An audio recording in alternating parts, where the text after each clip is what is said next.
Bismillahirrahmanirrahim. Qala Muhammad bin Husain, I'lam rahimanallahu wa iyyaka anan nabiyya sallallahu alaihi wasallam qad a'lamaka iku merohno sapa mirsakno sapa nabi ka ing sira fi hadal hadis ing dalam ikhlas hadis. Anna Jibril saat temene malaikat Jibril alaihi salam innama sa'alan nabiyya sallallahu alaihi wasallam bi hadrati ashabi ana ing ngarepe sahabate para nabi. Innama arada mesti ngersakno sapa Jibril ayu alimahum ing yen to ngeruhna sapa Jibril ing para ashab amrodinihim ing urusan agamane para sahabat. Fayam bagi mongko saejo al muslimin apa ya alamu yang to ngerti sapa al muslimin hu ing amrodinihim. Terus pikirannya Syekh Al-Ajuri bahwa Jibril menanyakan Islam dengan niat mengertikan Islam kepada para sahabatnya Rasulullah sallallahu alaihi wasallam. Artinya Jibril itu mboten takok carane sugih ngoten. Saiki wong ketakok kiai iku salah alamat. Wong alim takoki carane sugih, carane dadi bupati, terus carane entuk dhuwit akeh. Wong alime dhewe ra pati titik dhuwit ditakoki. Kadang kula nggih sewani tiyang, Gus kula bojo kula kathah carane rukun piye. Wong kiyaine ora wani wae kok takoki carane rukun. Jadi intinya niku pertanyaan itu juga kita pelajari. Jibril niku tangklet urusan agama. Artinya yang perlu dingerteni itu urusan apa? Agama. Tapi kita punya masyarakat yang kadang tanya ini sesuatu yang sifatnya khadun nafsi. Terus kiai itu rapati seneng jabatan. Kadang ditakoki tiyang carane dadi bupati. Nak dadi bupati salami templek orang juta, nak ora dadi darani donyane ngobos. Wis loro kabeh dadi kiai. Lan kula seneng nak terkenal donga kula ra mandi. Mergo nak mandi repot. Dadi dukun. Dadi aniki repot. Kula gak ada cerita tentang Mbah Hamid Pasuruan. Diceritani bapak kula. Bapak niku riyen lami ngaji kalian Ki Hamid. Jadi dawuh beliau iku saleh zaman akhir iku repot, hisabe gede ya. Mergo terkenal wali, dongane mandi terus wong kepengin sugih marani kiai, kepengin wayah marani kiai, kepengin jabat marani kiai. Terus ngekeki dhuwit. Mari hisab tok mergo agama sudah dikonversi sebagai materi. Mulane beliau pernah menangis. Aku soleh-soleh ku ngene golek ridane Allah kok dadi wong sowan ngekeki dhuwit, ngekeki gula terus sampean piye aku ning akhirat. Jadi jangan kira para wali itu senang ketika banyak mendapat apa? Penghormatan. Karena takutnya kesalian ini terkonversi sebagai apa? Materi. Apalagi orang sekarang itu kalau orang dulu tanya kan jelas ya, yas'alunaka madza yunfikun. Kalau uangnya banyak tanya, kula kekno sinten. Kalau ahli falak ya tanya yas'alunaka anil ahillah. Ketentuan tanggal penanggalan Komariah itu gunane nopo ya Rasulullah. Kalau punya warisan ya tanya warisan. Jadi intinya semua yang ditanyakan itu urusan apa? Agama. Maka kata Imam Syekh Al-Ajuri seharusnya pertanyaan itu ya urusan agama dan yang harus diketahui ya urusan agama. Maka orang Islam yang harus diketahui ya urusan agama. Terus kalau wau istifadah kalian bezofur, memang di depan umum itu penting supaya tidak ada al-qila wal qol. Jadi ini kan diulang-ulang bi hadrati ashabi. Ini dalam ilmu hadis itu penting sekali supaya ilmu itu mutawatir. Karena kalau sampai untuk ijazah ke orang tertentu, mau aku tok sih dijazah, itu biasanya malah dibodoni. Kayak bakul, sampean tok sing tak kei diskon. Agar wong ya domong ya. Mulane nek ki dilkon ijazah di depan umum berarti kondang. Ada khusus bahaya. Niku mesti klenik nih. Ngene ku kanca kula sak kelas kalian Gus Munib. Jadi orang itu, makanya saya ngaji itu pede di depan umum. Karena kalau salah ya dibenarkan Gus Zofur, kalau bener juga ganjarane akeh. Tapi nak ngaji mbek wong loro dhewean iku terus kok cocokan. Nak salah aja kodo-kodo ya kan. Jadi memang ilmu itu suka yang mutawatir saya karena validitasnya jelas. Makanya dulu itu dikaji ya. Hadis kok enggak mutawatir itu enggak mutu. Paling firrut batil ulya tentu yang apa? Mutawatir. Dikatakan bi hadrati ashabi atau ketika Nabi khutbah. Apalagi pidato Nabi di hajatil apa? Wada. Sehingga hadis ahadi itu banyak yang masalah. Karena satu ada subjektivitas rawi. Kalaupun sahih itu ada subjektivitas rawi. Seperti yang diceritakan Gus Sobur tadi. Abu Dzar itu orangnya soleh. Tapi punya subjektivitas kesolehan yang sangat individualistik. Sehingga beliau diasingkan sama Sidina Utsman di Robadah gitu. Karena apa? Kesalehannya ini bikin publik itu agak gaduh. Enggak kebayang kalau para sahabat itu ngikuti siapa? Abu Dzar. Karena ada kesalehan pribadi yang mengganggu kestabilan publik. Jadi Abu Dzar nanti kan diberi kesempatan pidato, ning donya ora di dhuwit ra apa-apa, gak batik gak apa-apa, gak pidato gak urip mau sediluk wae. Wah itu kan wong Pekalongan pikir kabeh. Ora iso gawe acara pengajian itu. Sehingga kesalahan-kesalahan pribadi itu ya dianggap Abu Dzar soleh, itu urusan beliau. Makanya komentar Imam Ghazali tentang Abu Dzar, faqad kana min ashabi Rasulillah man huwa a'lamu minhu wa man huwa awra'u minhu. Tapi ternyata tidak punya pilihan kayak Abu Dzar. Beliau itu nanam anggur saja enggak berani. Karena takut sebagian anggur kalau terbeli pasti sebagian itu dipakai syaribul khamr. Jadi kira-kira kalau Abu Dzar hidup sekarang enggak berani beli pulsa karena digowe-anan kadang demenan macam-macam. Iya kira-kira enggak berani jual pulsa. Mungkin jual badik juga agak berani. Nak kanggo wong ngengkek kan terus dinggo ngerayu wong lanang juga berani kira-kira seperti itu. Nanti jual pulpen ya agak berani. Ya nak dituku santri gue ngaji, nak dituku mereka gue korupsi tanda tangan korupsi. Jadi, wah itu kalau jadi gerakan masif kan orang bisa mati semua. Ini. Masyhur itu khilafnya Abu Dzar dan Sayyidina Utsman radhiyallahu anhu. Jadi sehingga saya sendiri secara pribadi itu sering ikuti Mbah Mun yang ngendikan di depan publik. Meskipun saya sering, terutama Gus Zofur tentunya, sering dapat wasiat khusus. Tapi saya tetap lebih senang yang dingendikan di depan publik. Karena ukurannya lebih jelas. Ya saya ulang lagi, ukurannya lebih jelas. Satu, saksinya banyak. Dua, pasti itu ukuran umum. Cek sing cerdas, setengah cerdas. Tapi kalau dingendikan khusus kan, jadi kiai itu ya nak subuh aja kodok, itu kan nasihat campur ngenyak itu kan. Karena apa ya, itu kan agak-agak ngamuk tapi halusan itu. Jadi tapi kalau umum kan standarnya jelas apa? Standarnya apa? Jelas. Ya saya teruskan. Jadi bihadrati ashabi itu menurut saya kata kunci karena pentingnya mutawatir. Terus menyangkut pertanyaan tadi yang Gus Zofur bilang enggak semua pertanyaan harus dijawab. Sebetulnya saya juga ngeritik. Enggak semua yang diunek-unek sampean itu takokno. Kadang wong takok nasib, Gus. Kita misalnya saya itu sering punya utang 1 juta gak iso nyaur. Kadang wong takok kula diutang 1 miliar carane nyaur piye? Wong kene diutang 1 juta error carane nyaur kok ditakoki sing utange napa? 1 miliar. Kula nu di santri, bojone niku 3 wong sugih. Kowe iku ora kesuwan kula takok carane ngrukono bojone. Yo kene bingung piye carane. Bojo sitok kowe kudu purek malah. Ditakoki bojo napa? Nah ternyata santri itu terinspirasi oleh cerita-cerita. Syaratnya wali itu kudu di bojo cerewet. Nak sitok cerewet wali apa meneh nak telu, dia cara berpikir begitu. Nah, itu yang bojo pertama itu ngancam nak masih sah dengan istri kedua ketiga mau bunuh diri. Terus dene nate nyuwun sewu melafatkan tolak. Terus takok teng kula. Niku termasuk mukroh napa mboten Gus? Karena saya melafatkan itu dipaksa diancam bojo pertama mau napa? Dikeluarin. Lah iku nang fikih kan hanya ada syartul ikrah itu mukre harus mampu mewujudkan mahaddadahu. Kena arah megat tak patah. Ini ndak kasusnya unik. Umumnya bab ikrah di fikih kan nak ora ketak patah ini ndak. Ini kasusnya beda. Nak rabuk turuti aku mati. Itu kan bingung.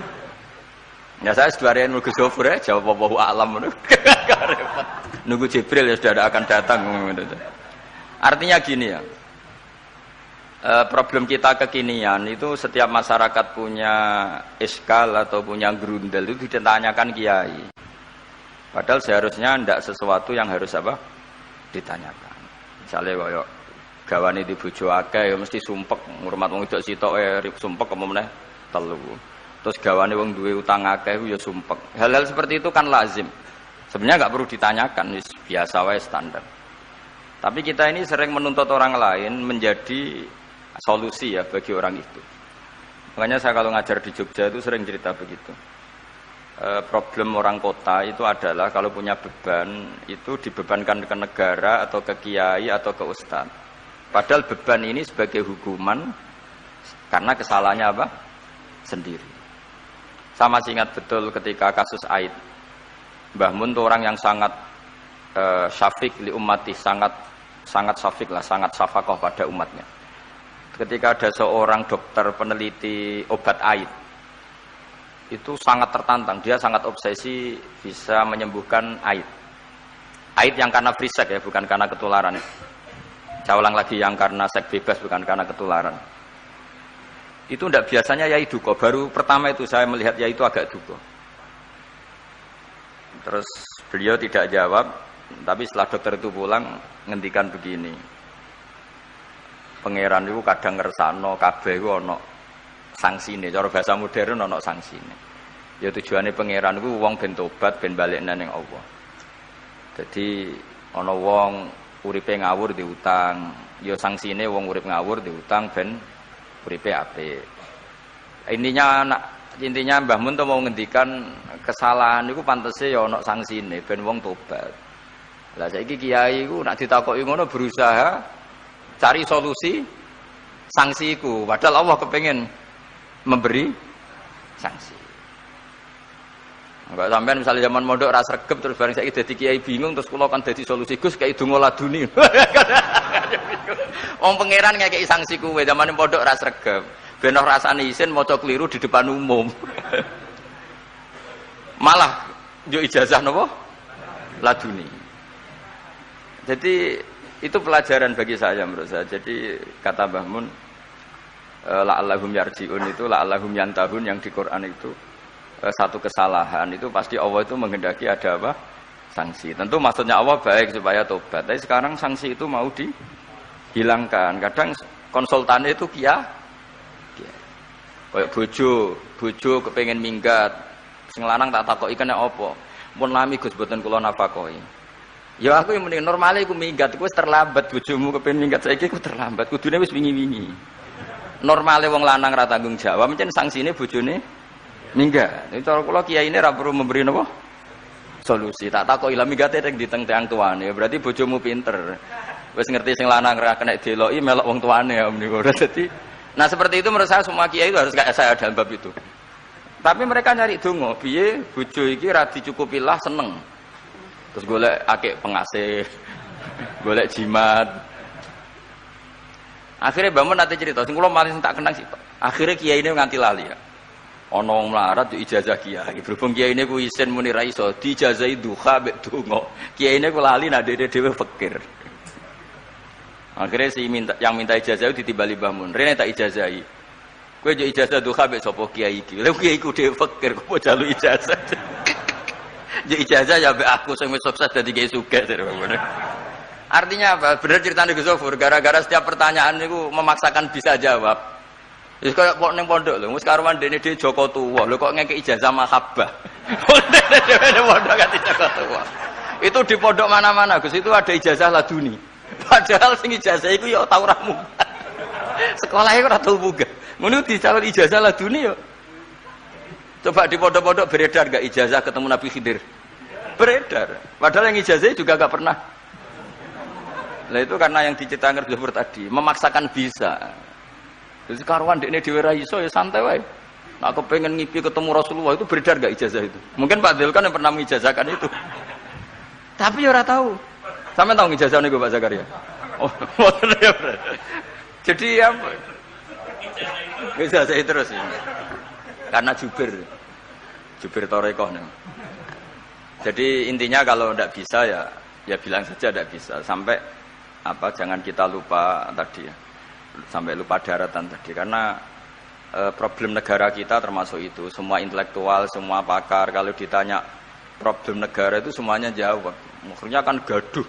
Semuanya punya rumus, semuanya punya versi. Maksudnya gaduh. Misalnya pemerataan Indonesia rumusnya gimana? Yang satu bilang, wah ibu kotanya dipindah. Yang satu bilang, enggak harus ada sentralisasi di Jawa supaya ada kualitas A, ada kampus terbaik, ulama terbaik. Kalau diratakan nanti kemampuannya rata itu justru enggak bagus. Yang ketiga enggak, wah kualitas demokrasinya dijaga. Yang satu enggak, demokrasi tanpa ekonomi enggak bisa. Dari santri ya sedunia rasa pikir besok mati ben. Nah itu kan karena memaksakan jawab akhirnya ada kegaduhan tadi. Semuanya paling penak wis pokoke takoi wis muni wawahu alam senajan to sing takok muni wis suwe Mbah. Gak masalah itu penting.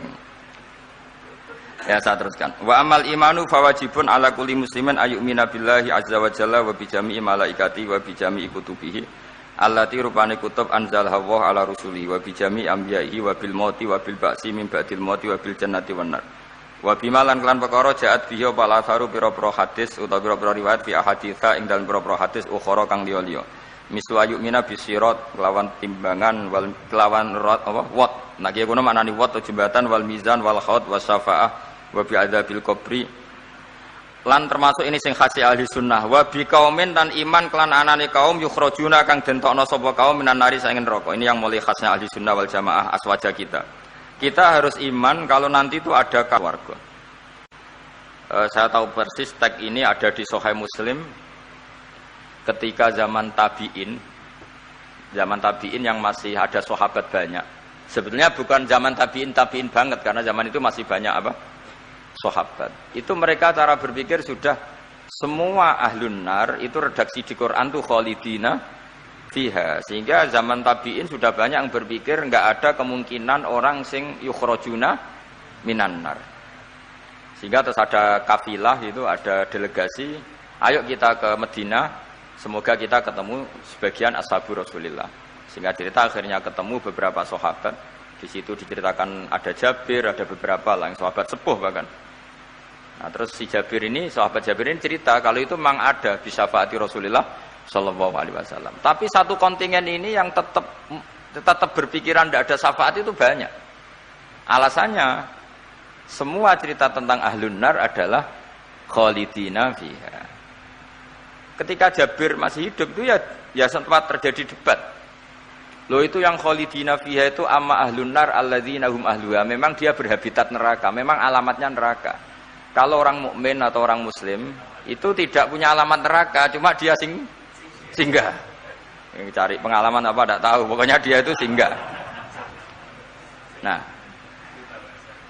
itu kan sehingga ini menjadi khas. Meskipun khas ini iskal, kita akan iskal karena itu di Quran tidak ada. Tidak ada, maksudnya nggak ada secara sorry yang menerangkan ada kaumin sing yukhrajuna minan nar. Makanya Syekh Al-Ajuri ngendikan ciri khas ahli sunnah adalah mengimani adanya kaum sing yukhrajuna minan nar. Karena itu zaman tabi'in sudah ada polemik. Tapi tentu kita yang mengimani itu. Tapi kalau ada yang tanya di semua Quran kalau masuk neraka itu khalidina fiha itu dijawab apa? Amma ahlun nar alladzina hum ahluha. Memang dia spesifik ahli neraka, memang dia berpenduduk neraka. Alamatnya neraka, KTP-nya neraka, kakane neraka. Kalau kita ini ndak, KTP kita surga, mbah-mbah kita ahli surga. Karena alamat kita sebenarnya kan surga. Nabi Adam itu kan surga alamat. Makanya saya ngaji di mana-mana itu betapa baiknya agama ini. Karena kunci surga kita sudah dikasih tahu miftahul jannah. Sementara kita tidak tahu kuncinya neraka. Jadi kena mlebu neraka kebangetan. Wong ora roh kuncine kok mlebu. Tapi dari kancaku, wah gak ono pintune Gus tilas blusak. Ini problemnya itu. Tapi nek sampean mlebu neraka itu kebangetan. Karena yang kita punya kuncinya itu surga, kita tidak punya kunci neraka. Ono sing dikunci neraka, betul toh? Nah, harusnya kita enggak bisa masuk neraka karena enggak punya kuncinya. Jadi kalau nak maca hadis miftahul jannah la ilaha illallah itu syukur kalau si apike Kanjeng Nabi, wong kunci kok didudono. Itu kan luar biasa. Jadi orang memahami hadis itu. Saya ini tahadus bi nikmah, ini mumpung ada Gus Zofur, ini saya tasihkan. Wal asri demi masa, demi waktu. Saya ketika baca ayat yuridu wa bikumul yusra wala yuridu bikumul usra. Dengan ayat wal asri demi waktu. Itu memang luar biasa Islam itu. Coba ya.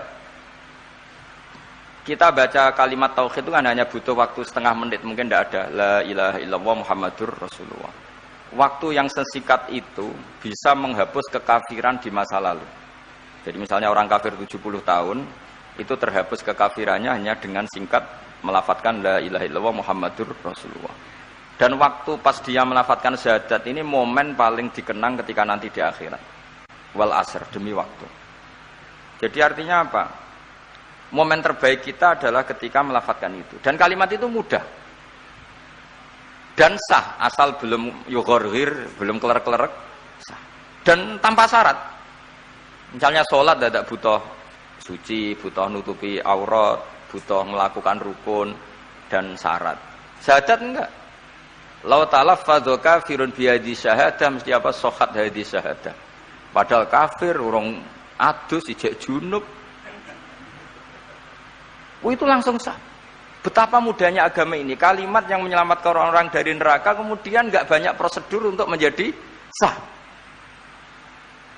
Nah ini saya cerita ya betapa agama ini mudah. Ya kan kalimat yang bisa menghilangkan kekafiran kemudian tidak banyak syarat. Coba kalau kamu mau sholat, syaratnya kan macam-macam. Mau zakat, syaratnya macam-macam. Tapi kalau mau bersyahadat, orang kafir kalau bersyahadat itu ada syaratnya enggak? Ya syahadat saja. Itu wal asr, demi waktu. Betapa Islam itu menghormati waktu, momen paling penting tentu kenangan kita adalah baca apa? Syahadat. Sehingga setiap Nabi ditanya iman atau Islam tadi kata Gus Zafur enggak boleh dipisahkan ya. Ukurannya antas syahadah alla ilaha illallah wa anna muhammadar Rasulullah. Ya saya teruskan ya. Jadi khasnya kita adalah meyakini wa biqaumin yukhrajuna minan nar lan kita kudu yakin anane kaum yukhrajuna kang dentokno sapa kaum minan nari sangen neraka fayudkhuluna mongko den lebokno sapa inubi ahlul haq min ahlil ilm. Atau yang mirip-mirip ini yang diimani oleh ahlul haq min ahlil ilm. Wa yajhadu biya ahlul ahwa wal bidah. Meskipun diingkari oleh ahlul ahwa wal bidah. Jadi satu keyakinan sing diyakini Imam Ghazali, ulama Azhar, ulama ahli sunnah, meskipun keyakinan itu ditolak oleh ahlul ahwa wal bidah wad dolalah. Mimman saking wong hadzara kang medekno nak ing kita hum ing man sapa annabiyyu. Jadi bacanya mimman hadzarana humun nabiyyu. Mimman saking wong hadzara kang ngekeki peringatan medekno. Maksudnya nabi mewarning kita, memperingatkan kita agar takut mereka. Mimman sange wong hadzara kang medekno nak ing kita hum sangka man sing dolalah wau sapa nabi sallallahu alaihi wasallam wa hadzarona lan medekno nak ing kita hum ing anut man sing dolalah wau sapa sahabat para sahabat wa tabiun lan sing para anut lahum maring sahabat bi ihsanin wa ulamaul muslimin lan yang memberi perangan itu para ulama-ulama Islam. Ya, terus kita harus menghindari perilaku tertentu. Yang perilaku itu zaman Nabi sudah sangat diperingatkan. Misalnya yang masyhur itu Khawarij. Khawarij itu kelompok yang sangat soleh secara zahir. Yes, ibadahnya kata Rasulullah laisa siyamukum kasiyamihim wa qiyamukum kami qiyamihim. Jadi puasa kamu sahabat enggak sehebat puasanya orang apa? Khawarij. Ibadah kamu enggak sebanding ibadahnya Khawarij, tapi mereka sangat biadab. Ya murukuna minaddin murukasahmi minar ramiyah yaqra'unal Qur'an la yujawizu hana jiro. Dan di antara kesolehan yang berlebihan ini kata Nabi apa? Yuqatiluna ahlal Islam wala yuqatiluna ahlal ausan. Kalau dijak musuhi sesama Islam semangat, tapi dijak musuhi yang jelas salah ndak semangat. Ini kelompok sing hadzarona humun nabiyyu, kelompok yang kita diperingatkan Nabi untuk sangat apa? Menghindari. Karena logikanya jelas ya. Orang yang kafir saja inginnya Nabi menjadi muslim dengan diajarkan syahadat. Tapi ini orang yang sudah muslim, seleranya Khawarij dikeluarkan dari Islam. Tahlilan kafir, kuburan kafir, nyekelake kafir. Apa saja menjadi kafir. Ini pertanyaannya kan, inginnya seorang Nabi itu kan tentu dari kafir menjadi muslim. Ini yang sudah Islam menjadi kafir. Maka cerita-cerita di beberapa ulama, ini kenangan saya ngaji di sini. Ini sekaligus cerita penutup. Ada orang ekstremis ketemu Islam alim. Terus ketika melihat ahlul ma'asi itu maksiat, ahlul ma'asi ketika maksiat, sedang maksiat. Sebaiknya orang-orang Islam seperti itu mau saya bunuh, mau saya bom. Ini yang cerita orang-orang alim ke saya. Terus kata si orang alim tadi, lau annahum matu, kalau mereka benar-benar mati final maksiyah itu aina masiruhum, lalu mereka kemana? Si yang keras tadi bilang ilanar karena mereka mati apa final maksiyah. Terus jawabnya yang alim tadi, akana dzalika muradan nabi, apa umat Islam mati kemudian min ahlin nar itu yang dikehendaki Nabi? Untungnya yang si ekstremis tadi agak alim. Ya ndak, Nabi inginnya umatnya itu ya mati tidak masuk neraka. Ya sudah, jangan bunuh sekarang, kasih kesempatan apa? Tobat. Untungnya si yang ekstrim ini termasuk min ahli ilm, dia nerima konsep itu, nerima. Itu jadi pelajaran dialog kealiman. Dan kita menjadi moderat bukan karena liberal atau sekuler. Memang kita baca hadis-hadis misalnya inna wuha yabsutu yadahu billail yatuba musiun nahar wa yabsutu yadahu bin nahar yatuba musiul lail. Allah yang Tuhan saja inginnya itu menunggu tobatnya mereka, bukan mengakhiri mereka dalam keadaan tidak tobat. Jadi ini supaya jadi paham, menjadi khas kita. Ya Allah yang Tuhan saja inginnya kan menunggu tobatnya mereka, bukan malah tobat itu kita hentikan ya dengan dibunuh ketika maksiat. Itu artinya kan kita tidak memberi kesempatan tobat. Saya masih ingat Mbah Mun sering cerita ke saya, aku corokon mileh, kata beliau, aku corokon mileh iku ya ora pati seneng ono terlalu tegas, terlalu apa, mergo Allah wae ngekei kesempatan. Ya tadi, apa logikanya kan Allah saja, misalnya Allah Ta'ala selalu membuka tangannya di malam hari supaya yang tadi siang maksiat tobat di malam hari. Terus Allah membuka tangannya di siang hari supaya yang tadi malam maksiat tobat. Intinya Allah Ta'ala itu menunggu tobat, bukan menghentikan asbabit taubah. Sehingga tradisi guru-guru kita, ya utamanya Mbah Mun, itu sama siapa saja baik, bukan karena baik sama orang fasik, bukan, tapi implementasi dari menunggu tobatnya orang fasik. Dan tentu itu butuh apa, tarbiyah, butuh syafaqah, butuh kasih sayang, butuh. Saya masih ingat ketika beliau baca kitab di karangannya Imam Sa'roni itu Tambihul Mukhtarin, itu diantara madzhab Imam Sa'roni itu al-hikmah dolatul mu'min, itu beliau juga menambahkan wal fasik dolatul mu'min.